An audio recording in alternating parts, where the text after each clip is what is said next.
waduk ini pemerintah sudah ada kebijakan untuk menetapkan sebagai Tembesi dan Duriankan sebagai proyek strategi nasional seperti yang Pak Bardian sampaikan tadi, bahwa akan dibangun PLTS, 5% dari genangan yang ada. Jadi harus ada energi alternatif untuk yang kita butuhkan untuk pengembangan ke depan. Masyarakat makin banyak, Pak, industri makin menggeliat lagi pasca Covid. Jadi ini memang penting bagi kita, Pak. Jadi kita masuk ke slide, Pak. Di Waduk Tembesi ini, Pak, ini ada hijau nih, ini ada merah. Merah ini apa artinya, Pak? Lahan-lahan itu sudah semakin kritis, Pak. Kritis artinya yang harusnya lahan merah ini hijau, tapi merah. Waduk ini akan berisi air kalau di sini hijau, Pak. Jadi air hujan ditampung di tempat zona ini, kemudian dialirkan sedikit demi sedikit, pas kemarau tetap ngalir. Tapi kalau udah kayak gini, Pak, ini cuma kayak bak aja. Air masuk hujan langsung ke sini, kemarau kosong. Nah, ini perlu kita sampaikan biar kita sama-sama jaga. Nah, rencananya di genangan air inilah akan dipasang PLTS. Atau modul-modul untuk menyerap energi matahari. Nah, ini yang akan nantinya ditampung ke baterai, akan disalurkan ke kita di Barelang, Pak. Pemerintah di Batam dan warga di Batam harus dukung ini semua. Ini kepentingan untuk anak kita ke depan dan untuk kita juga penting ini. Di jangka panjang anak cucu kita. Jadi kalau KKPN itu ke depan, kalau ini pembangunan terus, warga bertambah terus, industri menggeliat, kita butuh ini, Pak. Itu latar belakang harus ada PLTS ini. Nah, zona penyangga ini, hutan-hutan yang kita harapkan nangkep air hujan ini. Nangkep air hujan, dia simpen, kita kemarau dialirkan ke waduk. Nah, jadi kalau udah turun nggak bisa nangkep lagi, air langsung los. Saat hujan kita kebanjiran, saat kemarau kita kekeringan. Tapi kalau di hutan ini, saat hujan kita tetap airnya cukup, saat kemarau tampungan dalam hutannya akan ngalir. Waduh, itu sekilas tentang pentingnya hutan-hutan di pinggir waduk dan zona-zona yang sudah kita tetapkan.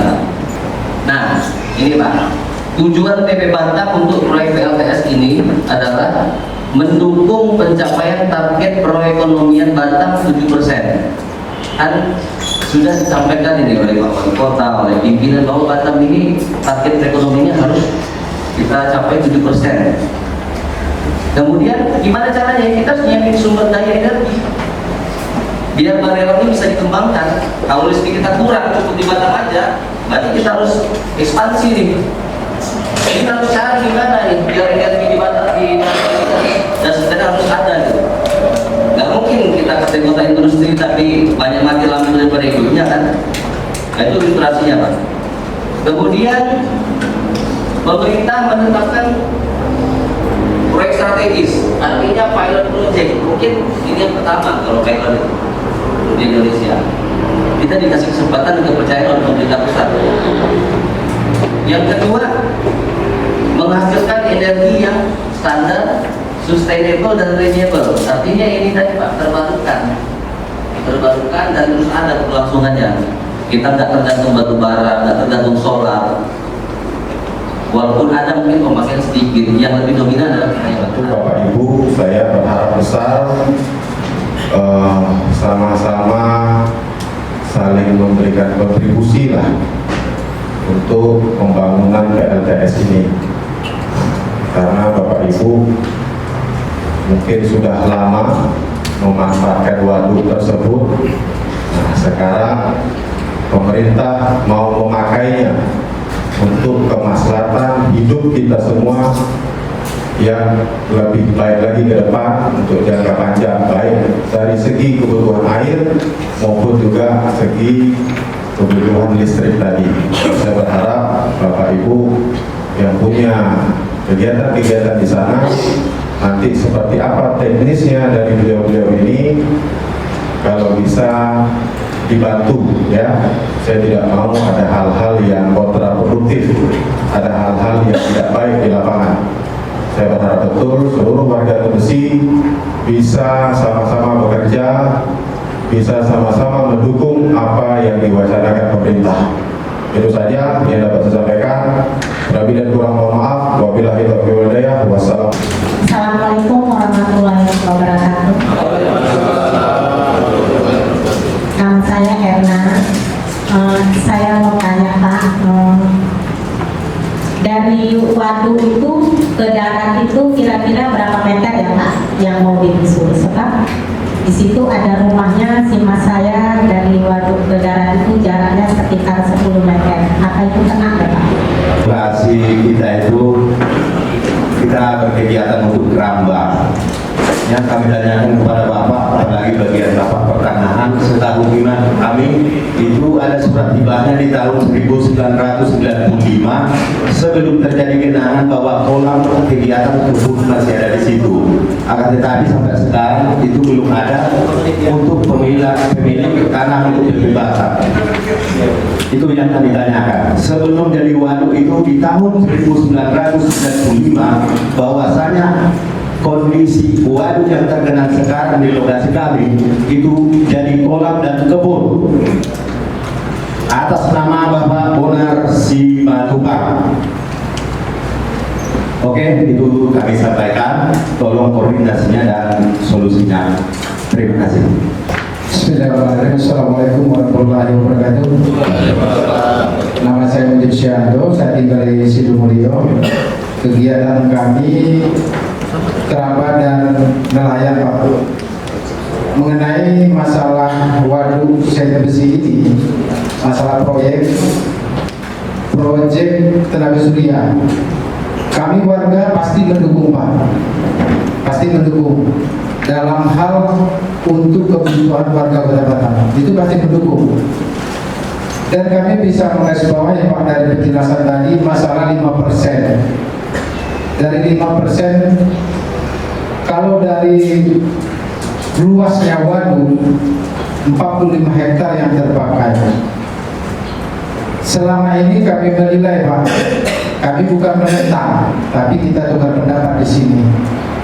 Kami nelayan air tawar ini, kami melihat secara garis besar Pak, beda dengan nelayan air laut. Apa tidak ada dari pihak pemerintah untuk merelokasi ditempatkan suatu tempat yang terkhusus untuk peternak ikan air tawar? Itu satu. Yang kedua, kami katakan 100% Pak, pencarian kami di danau nelayan. Jadi mohon kami untuk sebagai pertimbangan, jangan melihat kami Pak, tapi melihat anak istri kami. Anak kami butuh susu, butuh makan, dan penuh harapan. Yang ketiganya, pemaparan tadi cukup sudah jelas. Yang kami pertanyakan, kami mau bertanya, tahun 2023 itu proyek akan dilaksanakan.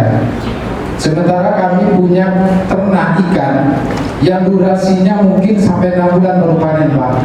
Mohon pertimbangannya, bisa 6-7 bulan.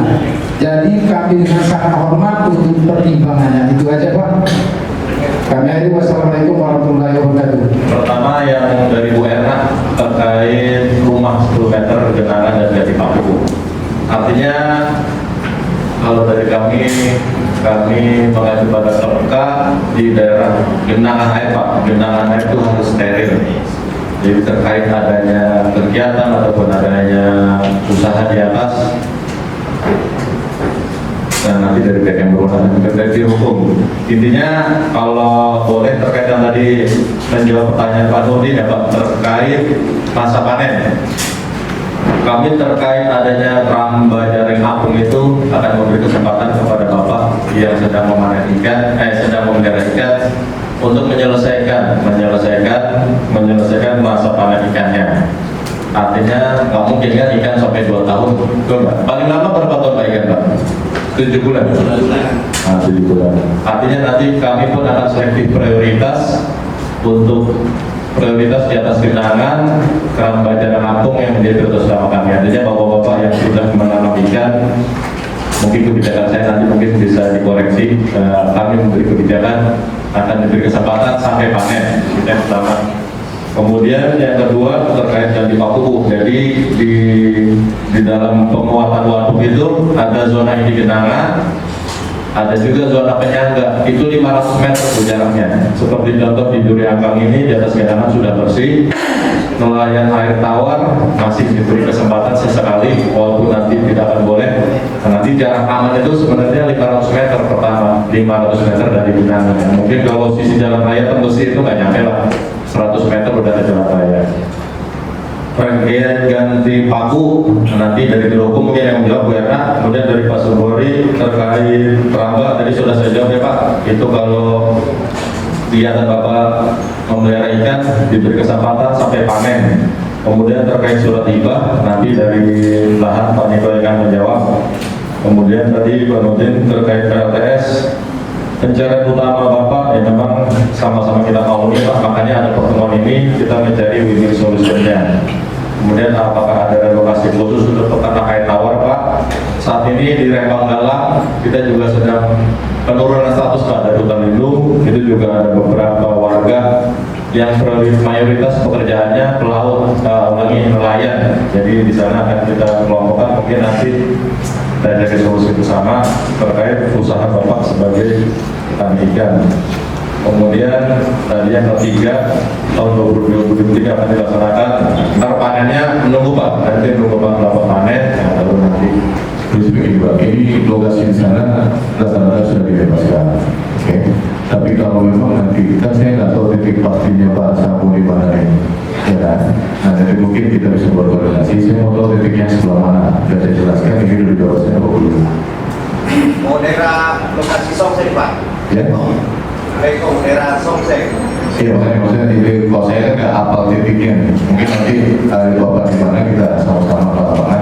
Saya jelasin di mana sudah dibebaskan. Tapi prinsipnya daerah sana sudah dibebaskan. Uang paku ya istilahnya, itu nanti akan kita coba sampaikan juga ke pimpinan apakah ada pidana terkait hal itu. Karena kalau kita bicara terhadap lokasi, ini lokasinya sudah dibebaskan hampir sebelumnya. Kemudian kalau kita bicara terhadap posisi penggunaan lahannya juga dan perairannya itu kan berada di area yang memang dilarang untuk dimanfaatkan tanpa izin tertentu Pak. Jadi nanti akan kita coba sampaikan ke pimpinan apakah mungkin ada kebijakan terkait itu atau mungkin seperti apa nanti kita jelaskan lagi. Betul. Keterlibatan warga tolong di ini Pak nanti ditampung aspirasi dalam proyek PLTS itu nanti dari warga ditampung untuk bisa bekerja di dalam proyek PLTS tersebut. Ada lagi Pak, Bapak Ibu udah jauh-jauh, mari ada pertanyaan mudah-mudahan nggak ada ya Pak. Mudah-mudahan kita semua bisa legowo, menerima dan saling mendukung. Kita komunikasi, Pak Lurah, terima kasih Pak Lurah atas kehadirannya, rekan-rekan.